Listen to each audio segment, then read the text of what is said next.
30 লক্ষ শহীদের বিনিময়ে স্বাধীনতার রক্তিম লাল সূর্য আমরা এনেছিলাম, কিন্তু দুর্ভাগ্যজনকভাবে বাস্তব এই 53 বছরে মানুষের অধিকার যারা ক্ষমতায় ছিল তারা প্রতিষ্ঠা করতে পারেনি।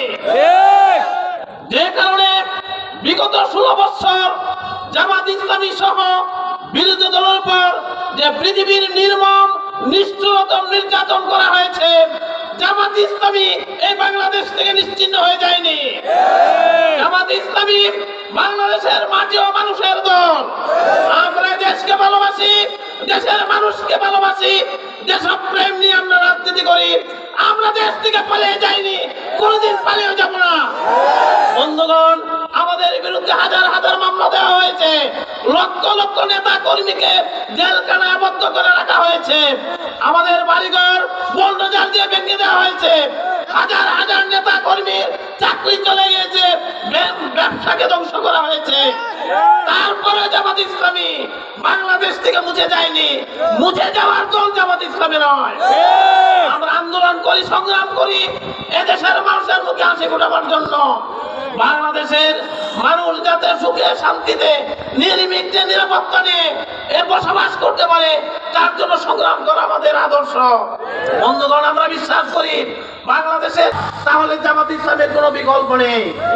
বন্ধুগণ, আপনারা জানেন বিগত 16 বছরে বাংলাদেশে যে লুটপাট হয়েছে, সেই লুটপাটের কারণে বাংলাদেশের অর্থনীতি ধ্বংস হয়ে গিয়েছে।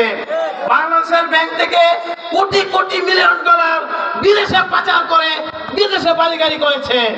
শেখ হাসিনা নিজেই বলেছেন তার গণভবনের কর্মচারী আব্দুল সালাম নাকি 400 কোটি টাকার মালিক। একজন পিয়ন যদি 400 কোটি টাকার মালিক হয়ে থাকে, বাংলাদেশের লক্ষ লক্ষ পিয়ন দারোয়ান কর্মচারী কর্মকর্তা তারা কত বিলিয়ন বিলিয়ন ডলার মালিক, এটা কি হিসাব করে পাওয়া যাবে? বন্ধুগণ, আমরা পরিষ্কার বলতে চাই, গতকালকেও দেখেছি শেখ হাসিনার পরিবার, শেখ পরিবার 300 মিলিয়ন ডলার বিদেশে পাচার করেছে। শুধু ইসলামী ব্যাংক থেকে 85 লক্ষ কোটি টাকা শেখ পরিবার পাচার করে বিদেশে বাড়িগাড়ি করে সাড়ে মাসে টাকার ব্যবস্থা করেছে। আমরা তাই পরিষ্কার বলতে চাই, 5ই আগস্টের বিপ্লবের চেতনা হচ্ছে বৈষম্যহীন বাংলাদেশ, দুর্নীতিমুক্ত বাংলাদেশ, সন্ত্রাস চাঁদাবাজ মুক্ত বাংলাদেশ। জামাত ইসলামীকে যদি আপনারা সমর্থন করেন, আগামী দিনে জামাত ইসলামী যদি সরকার গঠন করতে পারে, তাহলে ইনশাআল্লাহ আমরা বাংলাদেশ থেকে দুর্নীতি মুক্ত করব, বাংলাদেশকে চাঁদাবাজ মুক্ত করব, সকল প্রকার বৈষম্য বাংলাদেশে আর থাকবে না। এদেশের মানুষ রাতের বেলায় দরজা খুলে যেন ঘুমাতে পারে, এই ধরনের নিরাপত্তার ব্যবস্থা করা হবে ইনশাআল্লাহ। আমরা রাজনীতি করি, আন্দোলন করি জনগণের কল্যাণের জন্য নয়, আমাদের পেট ভরার জন্য নয়।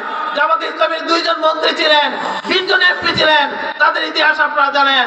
এই করিমগঞ্জের মাটিতে আমরা বলতে চাই, আগামী দিনে যারা প্রার্থী হবে তারা আল্লাহর আইন এবং সৎ লোকের শাসনের ভিত্তিতে এই করিমগঞ্জকে, এই তারাইলকে যদি গড়ে তুলতে চান, এই ধরনের নেতাকে ভোট দিয়ে এমপি বানাতে হবে। আজকের এই কর্মী সম্মেলন থেকে ঘোষণা করতে চাই, জামাত ইসলামের কর্মীরা কোন দুর্নীতির সাথে, চাঁদাবাজের সাথে সম্পৃক্ত হবে না, আগেও ছিল না, ভবিষ্যতে হবে না। আমরা জনগণের খাদেম, জনগণের সেবক, জনগণের অধিকার জনগণের দরজায় পৌঁছে দেওয়ার জন্য আমানতদারিতার সাথে আপনারা কাজ করবেন। করিমগঞ্জকে জামাত ইসলামীর একটি দুর্গে শক্তিশালী ঘাঁটিতে পরিণত করবেন। এই লক্ষ্যে করিমগঞ্জ তারাইলের প্রতিটি ঘরে ঘরে, প্রতিটি বাড়িতে বাড়িতে গিয়ে জামাতের জামাত পৌঁছে দিবেন এবং গ্রামে গঞ্জে কমিটি করে সংগঠনকে শক্তিশালী করবেন। এই আহ্বান জানিয়ে আপনাদের সকলে ধন্যবাদ দিয়ে শেষ করছি। আসসালামু আলাইকুম। বাংলাদেশ জিন্দাবাদ, বাংলাদেশ জামাত ইসলামী জিন্দাবাদ।